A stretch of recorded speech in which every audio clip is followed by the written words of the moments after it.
essential learning competency is solves routine and non-routine problems involving math. The title of the session is Be a Math Problem Solver. The duration of the session is 90 minutes, and the target audience are the grade 2 pupils. The session goal is at the end of the session, the participants are expected to solve routine and non-routine problems involving math. The key understanding to be developed are the learner's ability to analyze and solve problems involving math. The learning objectives are, at the end of the lesson, the participants are expected to 1. Distinguish routine and non-routine problems, 2. Analyze word problems, 3. Apply the 5 steps in solving routine and non-routine problems, and 4. Be helpful in the family.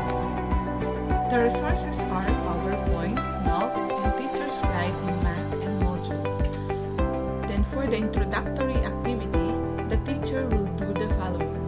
He or she will give short greetings, introduce herself or himself to the learners, check the pupils' attendance, remind them of the Google Meet etiquette if that is an online class, and present the objectives of the session so participants will be directed. For the learning activity, the first part is the drill. So in this drill, you will let the pupils perform the indicated operations. You will see slide 6 to 11. For example, 4 plus 5 minus 2 equals. Then, for the review, you will have a review on comparing maths, which is heavier.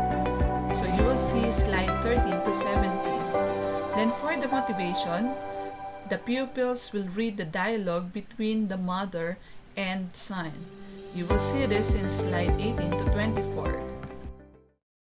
After presenting slide 23, you will ask the pupils what they think the mother will answer to his son. There's a note here that if someone says yes or no, flash slide number 24 to reveal the answer. Then you will ask pupils what was the problem in the dialogue. What was the answer? You ask them, do you know how he got the answer? And how did he get 11 kilograms as the answer? You will solicit answers to them. For the presentation, you will let the pupils choose the chocolate they want. Flash on the screen slide number 25. You ask them to type in the chat box the chocolate they choose. Tell them that if they choose Cloud9, they will answer problem 1, while for those who choose bar nuts, they will answer problem number 2.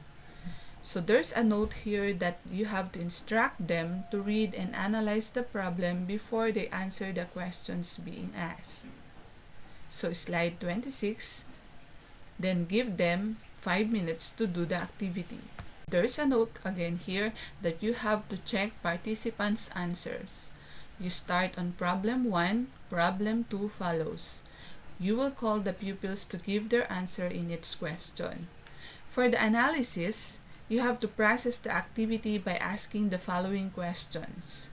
There's a note another here that slide 26 still see on the screen while asking these questions. What are the steps you follow to solve the problem? Which of these two is easier to solve? Is it problem 1 or problem 2? Then ask them why. Do you know what types of problems are they? Then there's a note here that tell them the 2 types of problems, then explain the difference between solving routine word problems and non-routine word problems. You have to tell them that problem 1 is an example of one-step routine word problems because it involves using only one of the 4 fundamental operations to solve the problem, while problem 2 is an example of 2-step or non-routine problems because it involves 2 or more fundamental operations. Tell them to always remember the MDAS rules in performing operations and remind them to know the hidden question for them to correctly solve non-routine problems involving math.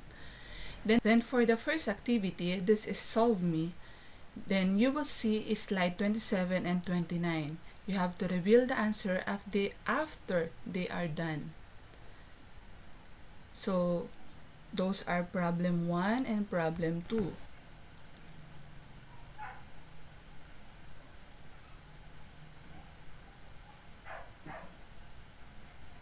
Then for the abstraction or generalization, you will have to guide the learners in formulating the summary of the lesson through the guide questions below. You will ask them, what are the two types of word problems? What is a routine and non-routine problem? What are the 5 steps in solving routine and non-routine word problem involving math? There's a note here that after generating ideas from them, the summary will be presented through PowerPoint for a better understanding.